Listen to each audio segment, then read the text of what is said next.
नमस्कार दोस्तों, युवा शॉर्ट हैंड में आप सभी का स्वागत है। डिक्टेशन 5 सेकंड बाद स्टार्ट होगी।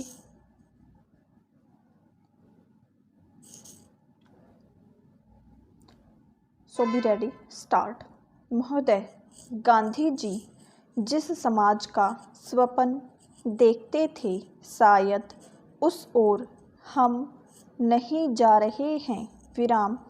विनोबा जी के आंदोलन से कुछ कुछ लगता है कि हम भी उस ओर जा सकते हैं, पर और जितनी चीज़ें हमारे देश में हो रही हैं वे विपरीत देखने में आ रही हैं और हम उनकी ओर ही जा रहे हैं।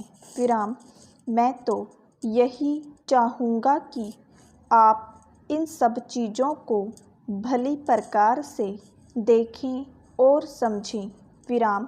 सब चीज़ों पर विचार करने का गांधी जी का अपना एक उद्देश्य था। विराम। वे इस प्रकार के समाज का गठन करने के लिए उनके अनुकूल वातावरण पैदा करना चाहते थे। विराम। उनके कार्यक्रम के अनुसार चल सकें तो हम उस प्रकार का समाज स्थापित कर सकते हैं जैसा कि गांधी जी चाहते थे। विराम। परंतु यदि हम उनके बताए हुए रास्ते से विपरीत ही चलें तो उसका परिणाम वह नहीं हो सकता जैसा वे चाहते थे। विराम। पहरा। हमारे सामने यह प्रश्न आता है कि हमको उस पर विचार करना चाहिए। विराम।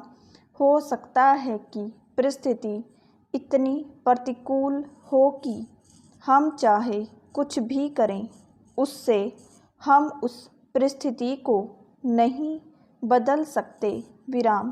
परंतु इसका अर्थ यह भी तो नहीं हो सकता कि हम प्रयोग करना ही छोड़ दें। विराम।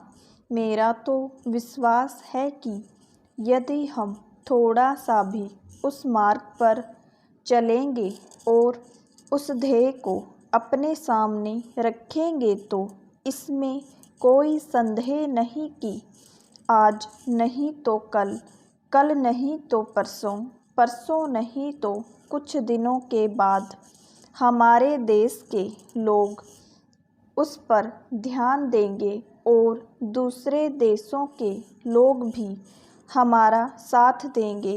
विराम। इसलिए जो गांधी जी की विचारधारा के मानने वाले हैं उनसे जब मेरी बातें होती हैं तो मैं उनसे यही कहता हूँ कि प्रतिकूल परिस्थिति भी कभी न कभी उनके अनुकूल ही हो जाएगी। विराम। कौन यह कह सकता था कि हम इतनी जल्दी या इतनी आसानी से स्वराज्य पा सकेंगे। विराम। उस समय हमारा ध्येय यही था कि चाहे जिस प्रकार हो हमें स्वराज्य लेना है और हम उस ध्येय तक पहुँचें। विराम। हमको समझना चाहिए कि आज की परिस्थिति न तो उतनी प्रतिकूल है और न कभी हो सकती है जितनी कि गांधी जी के दिनों में थी। विराम। जब उन्होंने काम आरंभ किया, आज भले ही चारों ओर कठिनाइयाँ और संकट देखने में आए तो भी हमें उसी विश्वास के साथ आगे बढ़ना है।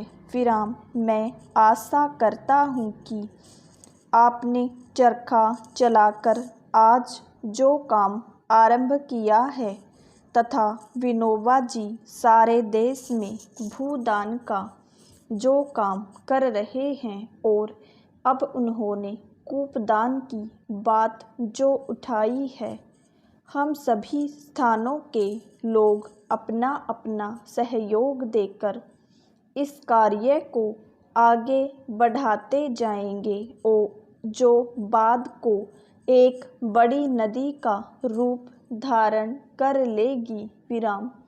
ईश्वर की कृपा हुई तो उस नदी में एक बाढ़ भी आ सकती है। विराम। उस बाढ़ की आशा में हमें इन छोटी छोटी नालियों में अपनी अपनी बूंद डालने का प्रयत्न करते रहना चाहिए। विराम।